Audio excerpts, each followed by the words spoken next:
Rights record this morning. A report out from the Tibet Action Institute that says the Chinese government has been using policies to force Tibetan children as young as 4 years old into a vast system of colonial boarding schools. Freelance journalist Richard Kimber is with us in Hong Kong this morning. Richard, good morning. What are we learning in this report?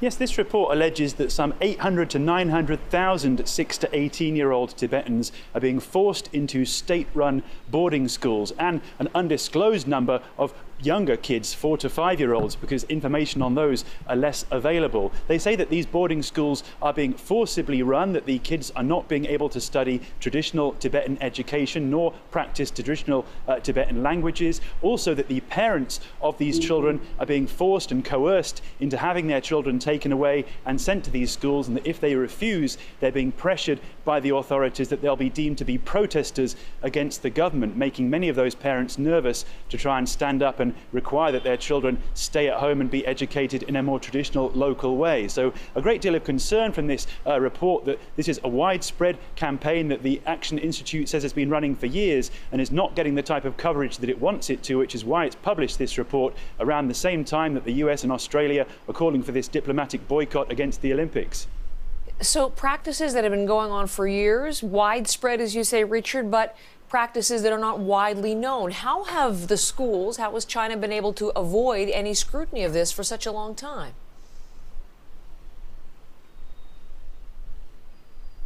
Well, typically the Chinese authorities have framed these types of education programs as an attempt to try and unify the country and also to offer educational opportunities to remote and ethnic minority populations that don't have the type of educational infrastructure that exists elsewhere in the huge Chinese mainland, because the country, of course, is so large. But the problem from the Action Institute's research seems to be that they just don't think there's been enough international access granted to see on the ground exactly what's taking place here. And these first-hand testimonies that they're receiving paint a very different picture from the one that the Chinese authorities are framing these schools to be. Let's take a listen to Ladon Tethong of the Tibetan Action Institute and about her concerns about international access.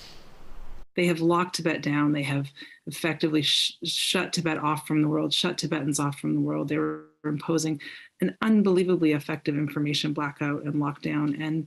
And we can't stop. The international community cannot stop requesting to get in.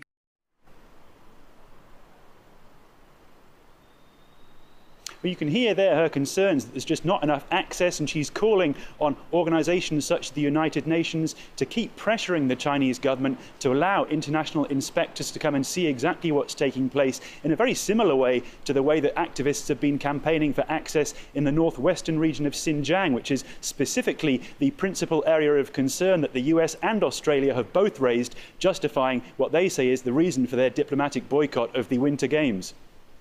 Richard, thank you very much. Richard Kimber is a freelance journalist there in Hong Kong, live with us today.